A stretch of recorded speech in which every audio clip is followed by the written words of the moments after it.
ಆಗ್ಬೋದಾ? ಈ ಪ್ರಯೋಗ ಮಾಡಲಿಕ್ಕೆ ಏನೆಲ್ಲ ಬೇಕು ಅಂದ್ರೆ ಒಂದು ಗಾಜಿನ ಗ್ಲಾಸ್, ಜೊತೆಯಲ್ಲಿ ಒಂದು ದಪ್ಪನೆಯ ರಟ್ಟು, ಒಂದು ನಾಣ್ಯ.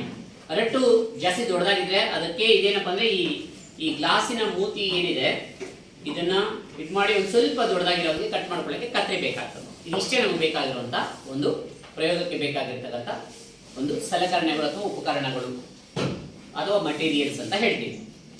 ಈಗ ನೋಡಿ, ಇಲ್ಲಿ ಗ್ಲಾಸ್ ಅಲ್ಲಿ ಏನಾದರೂ ಇದೆಯಾ? ಏನಿಲ್ಲ. ನೋಡಿ, ಇದ್ರ ಮೇಲೆ ರಟ್ಟನ್ನು ಇಡ್ತಾನೆ. ಈ ರಟ್ಟನ್ನು ಹಿಡಿದು ನಾನು ಎರಡು ರೀತಿಯ ಒಂದು ಚಟುವಟಿಕೆಯನ್ನು ಮಾಡ್ತಾನೆ. ಗಮನಿಸಿ, ಎರಡು ರೀತಿ ಚಟುವಟಿಕೆ ಮಾಡ್ತಾನೆ. ಮೊದಲನೇ ಚಟುವಟಿಕೆಯಲ್ಲಿ ಏನನ್ನ ಗುರುತಿಸಿದ್ರೆ, ಎರಡನೇ ಚಟುವಟಿಕೆಯಲ್ಲಿ ಏನನ್ನ ಗುರುತಿಸಿದ್ರಿ ಅಂತ ಆಮೇಲೆ ನನಗೆ ಹೇಳ್ಬೇಕು. ಓಕೆ, ಆಗ್ಬೋದಾ? ಈಗ ಮಾಡೋಣ. ಈಗ ಅಬ್ಸರ್ವ್ ಮಾಡ್ರಿ. ಈಗ ಏನಾಯ್ತು? ಈಗ ನಾಣ್ಯ ಎಲ್ಲಿ ಬಿತ್ತು? ಗ್ಲಾಸ್ ಒಳಗಡೆ ಬಿತ್ತು. ಓಕೆ, ಇದಾಮೇಲೆ ನೋಡೋಣ. ಇನ್ನೊಂದು ಎಕ್ಸ್ಪೆರಿಮೆಂಟ್ ಮಾಡೋಣ. ಓಕೆ, ಈಗ ಮತ್ತೆ ತೆಗಿತಾ ಇದ್ದೀನಿ.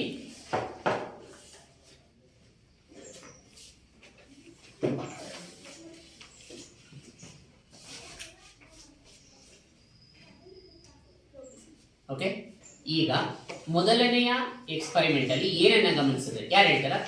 ಗೊತ್ತಿರೋ ಕೈ. ಏನನ್ನ ಗಮನಿಸಿದ್ರೆ ಮೊದಲನೇ ಎಕ್ಸ್ಪೆರಿಮೆಂಟ್ ಅಲ್ಲಿ? ಹೇಳ. ಮೊದಲನೇ ಎಕ್ಸ್ಪೆರಿಮೆಂಟ್ ಅಲ್ಲಿ ಬಲ ಪ್ರಯೋಗ ಮಾಡಿದ್ವಿ ಸರ್. ಫಾಸ್ಟ್ ಹೋಯ್ತು ಸರ್. ಇವಾಗ ಬಲ ಪ್ರಯೋಗ ಮಾಡಿದ್ರೆ ನಿಧಾನ ಹೇಳ್ಕೊಡಿ ಸರ್. ಅದು ಕಾಯನ್ನು ಜೊತೆಗೆ ಬಂದು. Very good. ಒಂದು ಚಪ್ಪಾಳೆ ಕೊಡ್ಬೋದಾ?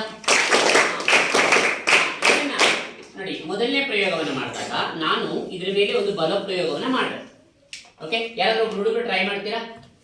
ಅದು ನೋಡಿಲಿಕ್ಕೆ ಯಾರಾದ್ರೂ ಒಬ್ರು ಟ್ರೈ ಮಾಡಿ.